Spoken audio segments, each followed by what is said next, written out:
తండ్రి సన్నిధి మినిస్ట్రీస్. ఆదికాండము 8వ అధ్యాయం. దేవుడు నోవహును అతనితో కూడా ఓడలోనున్న సమస్త జంతువులను సమస్త పశువులను జ్ఞాపకము చేసుకొనెను. దేవుడు భూమిమీద వాయువు విసరునట్లు చేయుట వలన నీళ్లు తగ్గిపోయెను. అగాధ జలముల ఊటలును ఆకాశపు తూములును మూయబడెను. ఆకాశము నుండి కురియుచున్న ప్రచండ వర్షము నిలిచిపోయెను. అప్పుడు నీళ్లు భూమిమీద నుండి క్రమక్రమముగా తీసిపోవుచుండెను.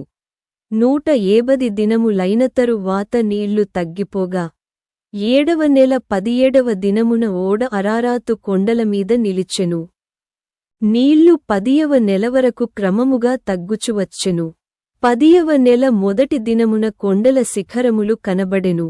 40 దినములైన తరువాత నోవహు తాను చేసిన ఓడకిటికీ తీసి ఒక కాకిని వెలుపలికి పోవిడిచెను. అది బయటికి వెళ్లి భూమిమీద నుండి నీళ్లు ఇంకిపోవు వరకు ఇటు అటు తిరుగుచుండెను. మరియు నీళ్లు నేలమీద నుండి తగ్గినవో లేదో చూచుటకు అతడు తన యొద్ద నుండి నల్లపావురం ఒకటి వెలుపలికి పోవిడిచెను.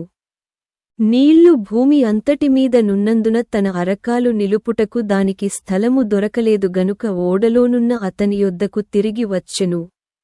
అప్పుడతడు చెయ్యి చాపి దాని పట్టుకొని ఓడలోనికి తీసికొనెను. అతడు మరి 7 దినములు తాళి మరల ఆ నల్ల పావురమును ఓడలో నుండి వెలుపలికి విడిచెను. సాయంకాలమున అది అతని యొద్దకు వచ్చినప్పుడు త్రుంచబడిన ఓలీవ చెట్టు ఆకు దాని నోటనుండెను గనుక నీళ్లు భూమిమీద నుండి తగ్గిపోయెనని నోవహునకు తెలిసెను. అతడింక మరి 7 దినములు తాళి ఆ పావురమును వెలుపలికి విడిచెను. ఆ తరువాత అది అతని యొద్దకు తిరిగి రాలేదు. మరియు 601వ సంవత్సరము మొదటి నెల తొలిదినమున నీళ్లు భూమిమీద నుండి ఇంకిపోయెను. నోవహు ఓడ కప్పు తీసి చూచినప్పుడు నేల ఆరియుండెను. 2వ నెల 27వ దినమున భూమి ఎండియుండెను. అప్పుడు దేవుడు, నీవును నీతో కూడా నీ భార్యయు నీ కుమారులును నీ కోడండ్రును ఓడలో నుండి బయటికి రండి. పక్షులు పశువులు భూమిమీద ప్రాకు ప్రతి జాతి పురుగులు మొదలైన సమస్త శరీరులలో నీతో కూడనున్న ప్రతి జంతువును వెంటబెట్టుకొని వెలుపలికి రావలెను. అవి భూమిమీద బహుగా విస్తరించి భూమిమీద ఫలించి అభివృద్ధి పొందవలెనని నోవహుతో చెప్పెను.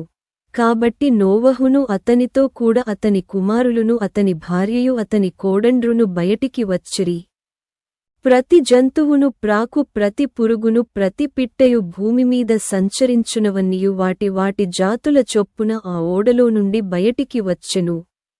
అప్పుడు నోవహు యెహోవాకు బలిపీఠము కట్టి పవిత్ర పశువులన్నిటిలోనూ పవిత్ర పక్షులన్నిటిలోనూ కొన్ని తీసుకొని ఆ పీఠము మీద దహనబలి అర్పించెను. అప్పుడు యెహోవా ఇంపైన సువాసన నాఘ్రానించి ఇక మీదట నరులను బట్టి భూమిని మరల శపించెను. ఎందుకనగా నరుల హృదయాలోచన వారి బాల్యము నుండి చెడ్డది.